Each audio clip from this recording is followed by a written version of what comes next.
பேர்பம் TV நேயர்களுக்கு வணக்கம். பேர்பம் டிவியின் தாயின் மடியில் நிகழ்ச்சியில் உங்களை வரவேற்பதில் மகிழ்ச்சி. இறைவன் படைப்புகளுக்கெல்லாம் சிகரமாக மனிதனை படைத்தார். திருவிவிலியமானது அன்புதான் கடவுள் என்கிறது. அந்த அன்பின் உச்சம் மனித படைப்பு. அதுபோல ஒரு குடும்பத்தில் தாய்தான் அன்பின் உச்சம். அந்த வகையில் இன்று கலையகத்தில் ஒரு அன்பான தாயை நாங்கள் சந்திக்கவிருக்கிறோம். வணக்கம் அம்மா. வணக்கம். உங்களோட பேரை சொல்லுங்க. Rosaline Cruz. எங்கேருந்து வந்திருக்கிறீங்கம்மா? நாங்கள் இப்போ மன்னாலிருந்து வந்திருக்கிறோம். எங்களோட ஊர் வந்து முள்ளிக்குளம். ஓகே. அகதி வாழ்க்கைக்கு பிறகு நாங்கள் மன்னாலில் வந்து பிள்ளைகளோடு இருக்கிறோம். இப்போ பிள்ளைகளோட இருக்கிறீங்க. ஓகே அம்மா, உங்களுடைய தந்தை தாய் அவங்கள பற்றி பேசுவோம்மா? பேசுவோம். சொல்லுங்க, உங்களோட அம்மாவோட பேர் என்னது? அம்மாவோட பேர் அல்வேட்டா. அப்பாவோட பேர் சவரி குரூஸ். ஓகே. அவங்க எங்கே இருந்தாங்க? அவங்களும் முள்ளிக்குளம் இருந்துட்டு அகதிகளோட எல்லாருமா வந்துட்டோம் இங்கே. யுத்த காலத்தில் என்ன மாதிரியான அனுபவமாக இருந்தது? யுத்த காலத்தில் பெரிய கஷ்டப்பட்டோம். பிள்ளைகளோட சின்ன பிள்ளைகள் தானே கொண்டுட்டு வர்றதுக்கு சரியாக கஷ்டப்பட்டோம். 2 பிள்ளைகள் மன்னாரில் விட்டுருந்தோம் படிக்கிறதுக்கு. மற்ற 3 பேரை நாங்கள் கொண்டு வரணுமே. நடையில் தான் வந்தோம். சரியான தூரம் முள்ளிக்குளம் இருந்து வர்றதுக்கு. வந்து ஒவ்வொரு இடமா தங்கி இருந்துட்டு கடைசி மடுவுக்கு வந்தோம். ஓகே அம்மா, நீங்கள் கல்வி கற்ற பாடசாலை எது? எங்களோட ஊர் பாடசாலை தான். நான் 5ஆம் ஆண்டு மட்டுக்கு தான் படித்தேன். எந்த ஊரில் படித்தீங்க? முள்ளிக்குளம். படிச்சுட்டு வீட்டில் என்னையும் எடுத்துட்டாங்க. மற்ற 4 பேரையும் படிக்க வச்சுட்டாங்க, அம்மா அப்பாவும். நான் மூத்த பொம்பளை பிள்ளை தானே, வீட்டில் வேலைக்கு வேணும்ட்டு எடுத்துட்டாங்க. வீட்டில் கடமைகள் உங்களுக்கு இருந்தது, அதனால் உங்களால் படிக்க முடியலை. அப்புறம் அம்மா, உங்களுடைய சிறு பிராயம் எப்படி இருந்துச்சு? அந்த காலத்தில் யுத்தம் இருந்ததா? சின்ன காலத்தில் எனக்கு தெரியல, ஞாபகம் இல்லை. ஆனால் அந்த கல்யாணம் முடித்து பிறகு பிள்ளைகளை கண்டது பிறகு இப்போ அந்த யுத்தங்களில் கூடுதலாக பாதிக்கப்பட்டுட்டோம். உங்களுடைய சிறு வயதில் உங்களுக்கு ஆலயத்தில் இருக்கிற விடயங்களில் செயற்பாடுகளை நீங்கள் ஈடுபட்டது உண்டா? இந்த கூட்டங்கள், வாதா கூட்டங்கள் இதுகளுண்டா என்னையும் ஒரு அங்கத்தவரை வைப்பாங்க. அதில் வைப்பாங்க. கோயிலில் போய் எல்லா இதுவும் நானும் சேர்ந்து செய்வேன் எல்லாரோடையும். சப வாழ்வு என்ன மாதிரியா இருந்தது? சபங்களையெல்லாம் சொல்லுவேன். சபமாலையும் கைமா இருக்கிறீங்க? சபமாலையும் பிரச்சனை இல்லை. தனியாக வீட்டில் தனியாக இருக்கிற நேரம் இப்போவும் சபமாலை கையில் எடுக்காட்டிலும் வெளியில் தனியாக இருக்க ஏதாவது ஒரு சபம் சொல்லிட்டு தான் வெளியே விடுவீங்க. ஓகே, இருப்பேன். உங்களுடைய திருமண வாழ்வு, உங்களுடைய கணவரை பற்றி சொல்லுங்கள். அவருடைய பேர் என்ன? அவர் பிரான்சிஸ் குரூஸ். அவர் படித்து உத்தியோகமாக இருந்து கனகாலத்து பிறகு எங்களை கேட்டு திருமணம் செய்து 2 பேரும் சந்தோஷமாக இருந்தோம். எங்கே இருந்தீங்களம்மா? அங்கே ஊருக்குள்ள எங்களை முள்ளிக்குளத்தில் இருந்தோம். இருந்துட்டு பிறகு அகதி வாழ்க்கைக்கு தான் இங்கே வந்தோம். முள்ளிக்குளத்தில் இருக்க மட்டுக்கும் அவர் போஸ்டேஸுக்கு போகணும் வேலைக்கு. வெள்ளை நாளையும்பி சமைச்சு சாப்பாடு கொடுத்துட்டு இருக்கிற மிச்சம் 5 பேருக்கும் எல்லாம் செய்து நான் பள்ளிக்கூடத்துக்கு அனுப்பிட்டு தான் வீட்டில். அவங்களுக்கு பிள்ளைகள் எத்தனை பேரம்மா? 5 பிள்ளைகள். 5 பிள்ளைகள். அப்போ 5 பிள்ளைகளை சமாளிக்கிறது இலகுவான காரியம் இல்லை, எப்படி இருந்தது? ஓகே. அந்த காலத்தில் யுத்தம் இருந்ததா? அந்த காலத்தில் பிள்ளைகள் அந்த சின்ன பருவத்தில் இல்லை.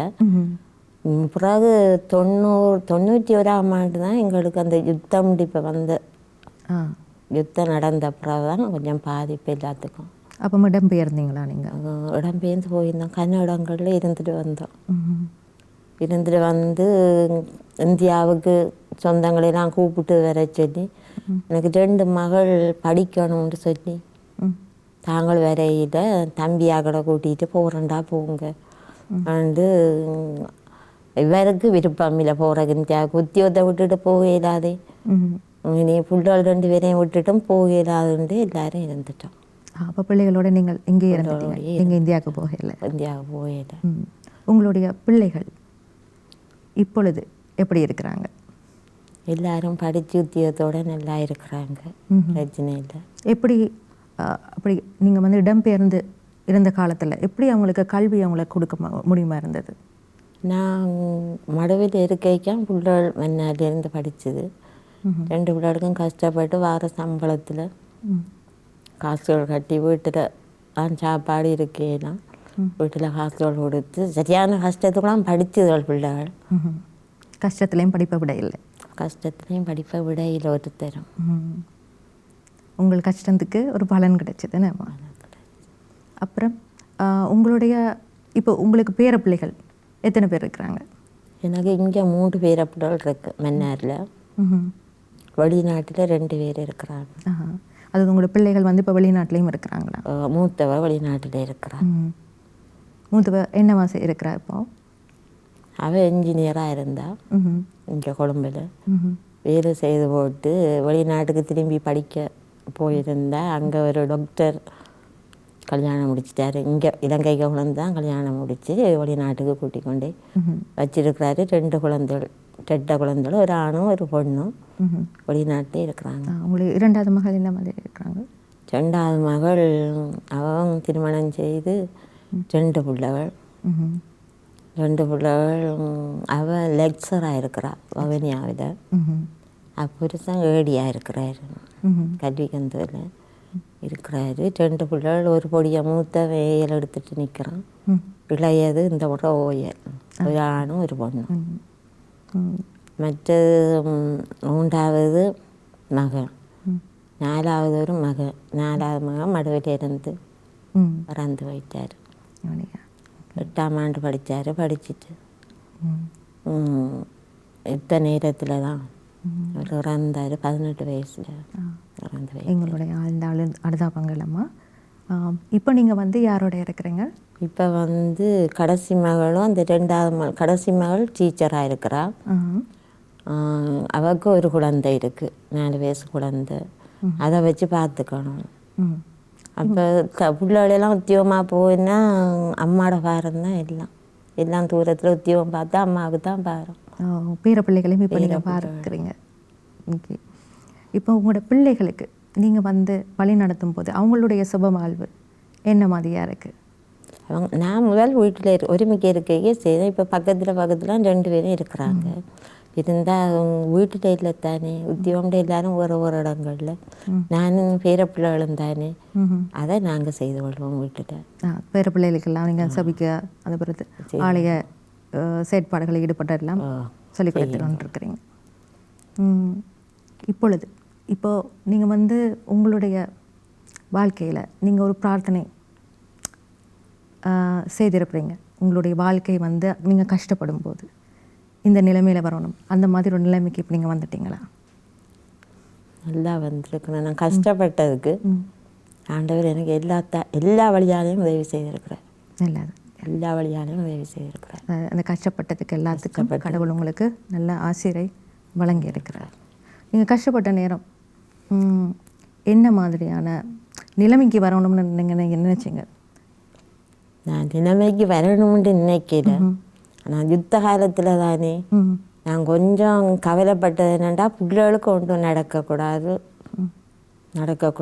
படிக்கிற அளவில் படித்து அதோட எப்படி வருதோட அப்படி முன்னேறி வரட்டும். ஆண்டவர் இருக்கிறாரு, இவ்வளவுத்தையும் தந்தவர் எனக்கு. எந்த பிள்ளைகளையும் நல்லா வைப்பாருன்ற ஒரு எண்ணத்தில் தான் நான் கஷ்டப்பட்டு பிள்ளைகளை படிக்க வச்சேன். உங்களுடைய கணவர் எப்படி உங்களுக்கு உதவிகள் எல்லாம் செய்தார்? அதாவது பிள்ளைகளை வளர்க்குறதுக்கு எல்லா உதவியும் செய்து தந்தார். உங்களுக்கு உறுதுணையாக இருந்தார். ஒரு பிரச்சனையும் இல்லை. அவர் கொஞ்சம் தூரத்துக்கு போயிட்டு தான் வரணும், சைக்கிளில் ஹோஸ்டேஸுக்கு போயிட்டு நேரத்துக்கு வருவார். அதுக்கு பிறகு இப்பொழுது உங்களுடைய பேர பிள்ளைகளோட உங்களுடைய அனுபவங்கள் எப்படி இருக்குது? பேர பிள்ளைகள என்னன்னு சொல்கிற பிரச்சனையில் எனக்கு கொஞ்சம் கோபம் வர்றது தான். பேசுனா எல்லாத்தையும் கேட்டுட்டு எல்லாம் செய்து தருங்கள். சின்னவங்கள் இருக்காங்களா? சின்ன பேர பிள்ளைகள்? அதாவது சின்ன ஒன்றுண்டா கடைசி மகள் தானே, அவள் பள்ளிக்கூடம் போயிடுவா. சின்னன்னு என்னோட தான் விட்டுட்டு போகணும் மகள். போனால் அது சரியான குழப்படி. அவங்க ஸ்கூல் போகிறாங்களா? நேசரிக்கு போகிறா. அப்போ எல்லாரையும் வலியுறுத்தி விட்டு போட்டு இவவுக்கு எல்லாம் செய்வோம்ட்டு போனால் இவ சொல்லுவாள், நீங்கள் வராதிங்க 8 மணி ஆகையில் இதுங்க எனக்கு தெரியும் தானே, உடுப்பு போட எனக்கு தெரியும் தானே போடுறதுக்கு. அப்படி கொஞ்சம் வாயாட்டுவா. ஆனால் எல்லாரும் போன பிறகு எனக்கு வீட்டில் இருக்க விருப்பம் இல்லை. ஒருவரும் இல்லையே வீட்டில். அந்த நேரங்களில் என்ன செய்வீங்க ஓய்வாக இருக்கிற நேரம்? முத்தத்தோடு கூட வளவு கூட புல்லு பூச்சியோட எல்லாம் போட்டு தட்டுறது, பூக்கண்டுகள் இப்படி கண்டுகள் வேண்டி வச்சு எல்லாத்துக்கும் செய்கிறது, தண்ணியை ஊற்றி அதை செய்து இதை செய்து எல்லாம் செய்து வச்சுருப்பீங்க. அம்மா, நீங்கள் ஒரு மகனை பற்றி எங்களோட பகிர்ந்து கொள்ளல. அந்த மகன் என்னவா இருக்கிறார்? அவர் ஃபாதராக இருக்கிறார். அவரும் இடம்பெயர்ந்து வந்து மடுவில் இருக்க தான் படிக்க போகிறோன்னு சொல்ல நாங்கள் மென்னால் உணர்ந்து அவரை விட்டுட்டோம். என்னத்துக்கு படிக்க போகிறான்னு கேட்க சொன்னார். தான் ஃபாதருக்கு தான் போவேன்ட்டு. அவர் சின்னதிலேயே ஃபாதருக்கு போகிறண்டே முடிவெடுத்துட்டார். ஓகே, நாங்களும் ஆர்வமாக இருக்கிறோம். அப்படி குருவானவரான அவருடைய மகனை, அது இந்த தாயின் மகனை நாங்கள் சந்திப்பதற்காக ஆர்வமாக இருக்கிறோம். தாயின் முகம் பார்க்கும் முன்னே, தந்தை கரம் சேர்க்கும் முன்னே, எந்தன் பெயர் சொல்லி என்னை அழைத்தவா, தாய் வயிற்றில் என் உருவம் அமைத்தவா.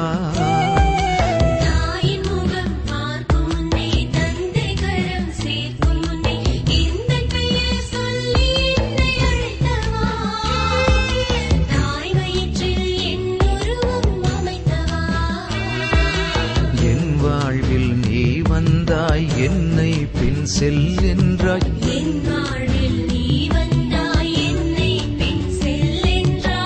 ஏனென்றே அறியாமலே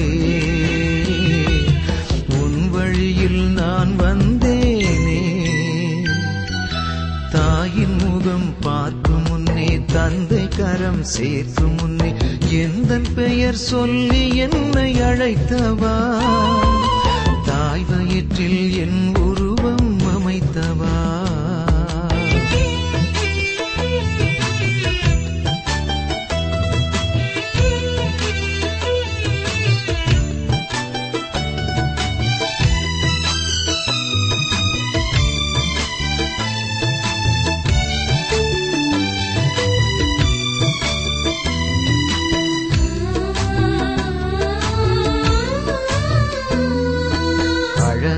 ஒரு தேசம், அதிலே இறை நேசம், நிஜமாய் நிறைவாய் உருவாக்கிட.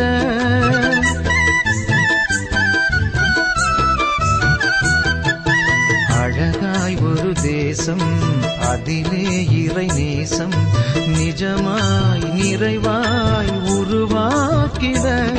என்னை ஆவியினால் ஆட்கொண்டீரே, என்னை அபிஷேகம் செய்தீரே.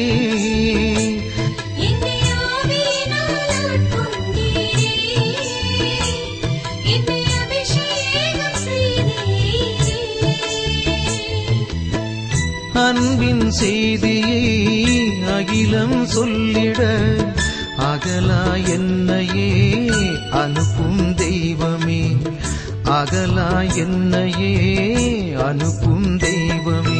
தாயின் முகம் பார்க்கும் முன்னே, தந்தை கரம் சேர்க்கும் முன்னே, எந்தன் பெயர் சொல்லி என்னை அழைத்தவா, தாய் வயிற்றில் என் உருவம் அமைத்தவா.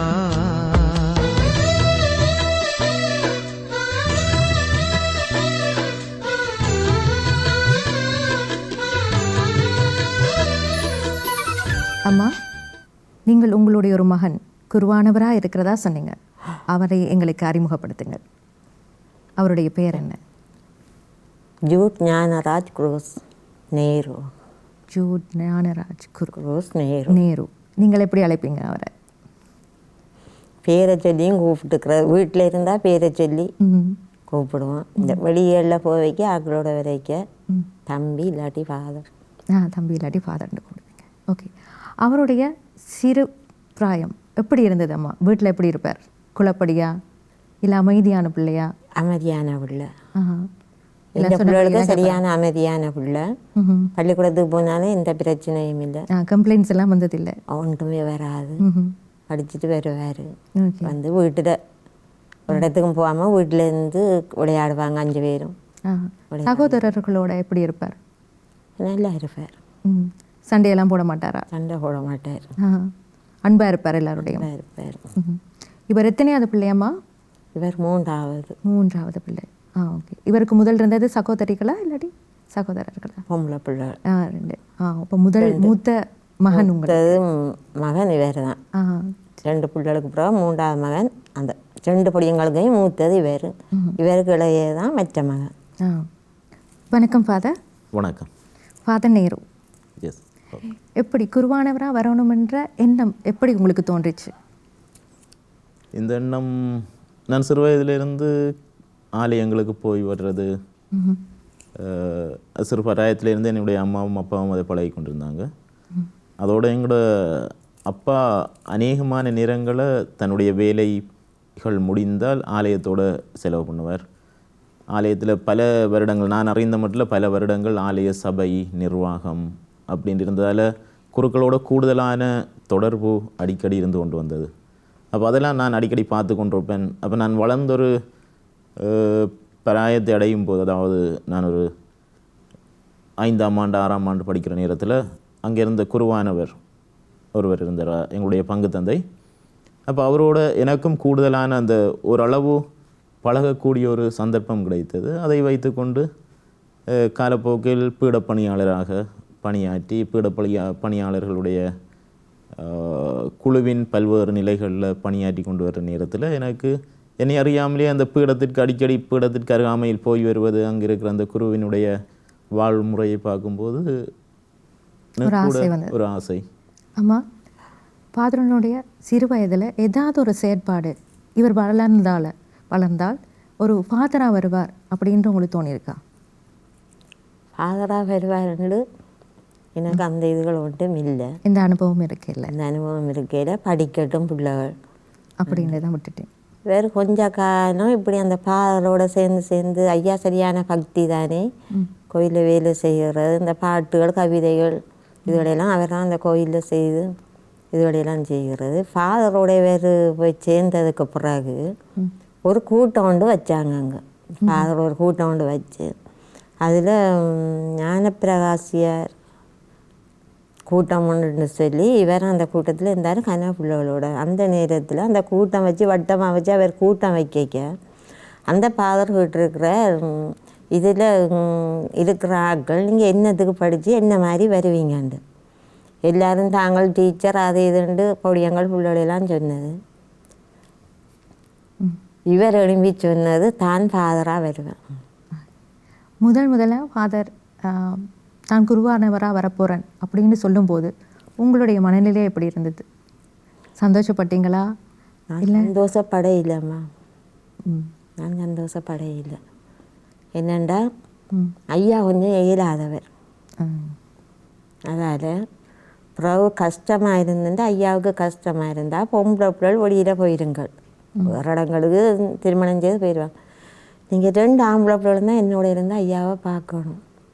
அதுக்காண்டி நான் விரும்பலை, ஃபாதராக போகணும்னு விரும்பலை, படிக்கட்டும் பிள்ளைகள் சொல்லி இவர் கூட்டத்தில் இருந்துட்டு அவருக்கு வந்து சொல்கிறாரு, நான் ஃபாதருக்கு படிக்க போகிறேன். நான் சொன்னேன் ஃபாதருக்கு போகக்கூடாது, ஒரு எண்ணத்துக்கும் படிக்கலாம்ண்டு.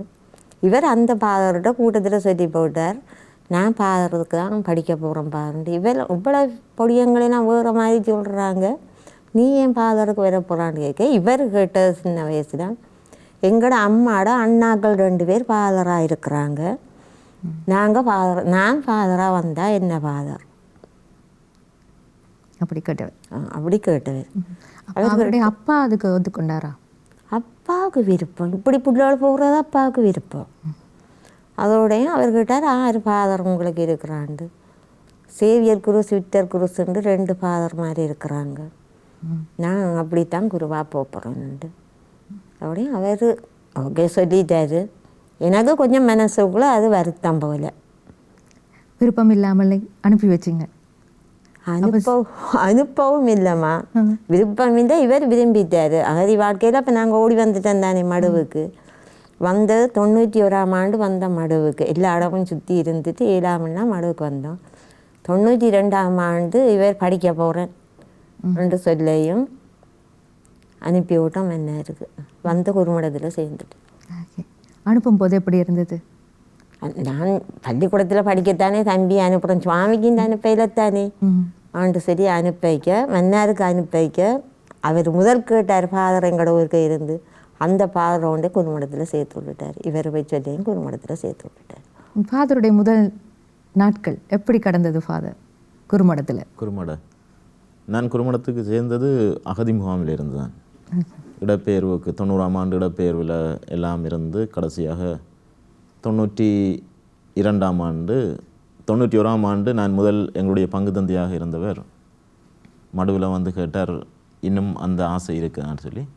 அப்போ நான் சொன்னேன், நிச்சயமாக அது நான் அந்த ஆசையிலேயே எப்பயும் இருக்கிறேன்னு சொல்லி அப்போ தொடர்ந்து படிக்க சொல்லி இந்த இடப்பெயர்வோடு நான் என்னுடைய கல்வியை நிறுத்திட்டேன்டா. அகதி முகாம் பாடசாலைகளுக்கு சென்று வர்றதில் எனக்கு பெருசாக நாட்டம் இல்லை. சிறு பையனாக அப்போது 8ஆம் ஆண்டு படித்து கொண்டிருந்தேன்.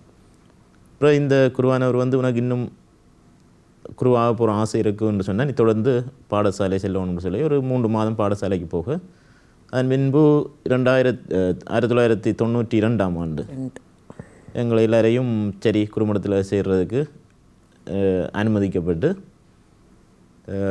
பயண கஷ்டங்கள் நிறைந்த காலம் அது. மடுவில் இருந்து சைக்கிளில் புஷ் சைக்கிளில் விடத்தல் தீவு என்ற இடத்துக்கு வந்து விடத்தல் தீவில் இருந்து போட் மூலமாக படகு மூலமாக மன்னாருக்கு வந்து மன்னாரில் நாங்கள் படிக்கணும். அப்போ அங்கால தமிழீழ விடுதலை புலிகளினுடைய கட்டுப்பாடு, இங்கால இராணுவத்தினுடைய கட்டுப்பாடு என்று சொல்லியிருந்ததால் நாங்கள் போட்டில் வந்து மன்னாரில் வந்து படிக்க வேண்டிய ஒரு சூழ்நிலை. வந்த ஆரம்ப நாட்கள் இனிமையான நாட்களாக இல்லை. ஏனென்றால் முதல் குடும்பத்தை விட்டு பிரிந்து வந்திருக்கிறோம் சிறுவனாக. அதோட ஒரு 2 பட்ட வாழ்க்கை முறை தான் நாங்கள் காணப்பட்டது. அங்கே அம்மா அப்பா என்னுடைய 2 சகோதரங்கள் இவ்வளோ பேரும் முகாமில் அகதி முகாமில் இருக்கிறார்கள். நான் மன்னாருக்குள்ளே வந்த பிறகு நான் மன்னாருக்குள்ளே இராணுவத்தினுடைய கட்டுப்பாட்டுக்குள்ளே ஆரம்ப நாட்கள். ஆனால் என்னுடைய 2 மூத்த சகோதரிகளும் மன்னாரில் இராணுவ கட்டுப்பாட்டுக்குள்ளே இருந்து படித்து கொண்டிருந்ததால் ஓரளவு என்னால் மேனேஜ் பண்ணக்கூடியதாக இருந்தது. ஏனென்றால் நான் வந்து குறுமடத்தில் சேர்ந்து சிறிது காலத்தில் என்னுடைய மூத்த அக்கா எங்களுடைய குறுமடத்துக்கு கணித பாடம் படிப்பிப்பதற்காக வர தொடங்கிட்டேன். அப்போ எனக்கு ஒவ்வொரு நாளும் அக்காவை பார்க்கலாம். அப்போ அந்த ஒரு நிறைவு இருந்தது. அக்கா படிப்பிக்க வருவா, அப்போ என்னையும் பார்த்துட்டு போவா. அந்த ஒரு நிறைவு இருந்தது. தொடக்கத்தில் கொஞ்சம் கஷ்டப்பட்டு அப்புறம் அக்கா வர தொடங்கின பிறகு கஷ்டங்கள்லாம் ஓரளவு அக்காக்களை பார்க்குறோமே என்ற ஒரு நிலையில் சந்தோஷமாக போக தொடங்கினது. இன்னும் ஒரு நிகழ்ச்சியில் மீண்டும் சந்திக்கும் வரை உங்களிடமிருந்து நாங்கள் விடைபெறுகிறோம். நன்றி, வணக்கம்.